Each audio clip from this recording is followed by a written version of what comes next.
I remember the first time I ever saw catastrophic fire change my familiar home into an unfamiliar landscape. 2012. I was 11 years old. It was another hot and dry June on the Front Range in northern Colorado. News of a growing burn dubbed the High Park Fire spread quickly like a blaze through the community as the adults in my life looked uneasily up and over the foothills. Despite the sweet release of summer break, back doors were locked and the streets and parks were empty of kids as smoke rolled over the town, making it too dangerous to breathe too deeply outside. The famously bluebird Colorado sky was a billowing, cool gray that appeared to be barely concealing the light, as orange and bright as the sun itself. The true sun, when it dared to show itself through the smoke, was red. All the world was an uncanny, dim orange, turning the familiar to alien outside my bedroom window. At the height of the fire, our local pride, Horsetooth Rock, appeared to be glowing as the fire inched closer and closer to the edge of the reservoir, serving as a barrier between the blaze and my hometown. The fire and smoke went on for 21 days, burning over 87,000 acres, making it the second largest fire in recorded Colorado history, and one of the most destructive.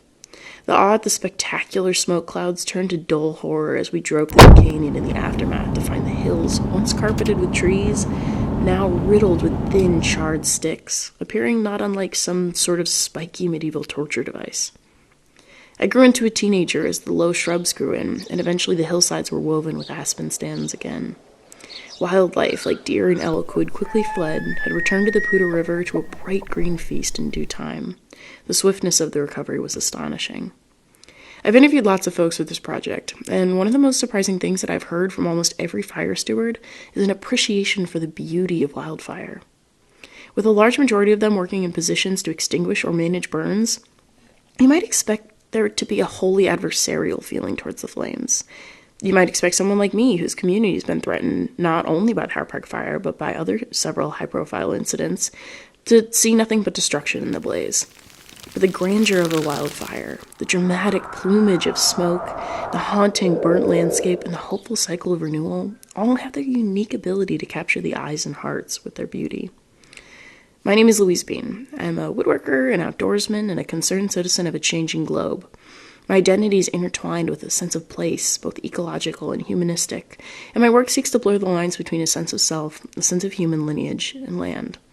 I'm so glad that you've decided to join me in this endeavor to create an educational and healing space for curiosity as fire changes the shape of our lives in a world rocked by climate change. I hope my story was meaningful to you, and I hope you'll continue listening as we interview new guests each week, and maybe even hear your story too. For the Blaze Project, this has been Burning Questions. See you next week.